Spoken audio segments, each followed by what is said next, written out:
Itong mga haliparot na to. Bakit ganyan kayo? Bakit kapag kinukumpronta kayo, kayo pa yung matapang? Defensive pa yan, o kaya proud pa yan, oo. Kapag ka may nabother sa kanila na kapwa nila babae, nakala nila kinaganda nila, tanga! Mukha kang Komodo Dragon! Ang face, Komodo Dragon. Ang pag-uugali, syempre ahas, wow! Snake na snake ang atake.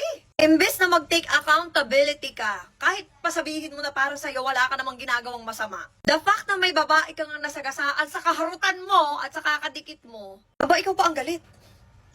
Galawang pangit. Hoy, kilabot-kilabutan ka. Di porkit may nababother sa'yo na kapwa mong babae, maganda ka na. O kaya mas nakakaangat na yung kagandahan mo.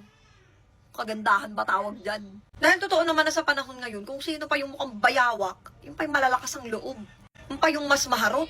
Siyempre, kailangan extra matrabaho ka sa harutan kasi hindi napapalag yung face card mo eh. Natin matatakot ako sa'yo, mukha kang Komodo Dragon. So, sa kakadikit mo na lang dadaanin, tama? Oh, tapos kunyari, wala naman akong ginagawang masama. Magkatrabaho lang naman kami. Wow, Lord! Lubayan mo, ha? Ako, baka mauna kang lumubay sa undot eh.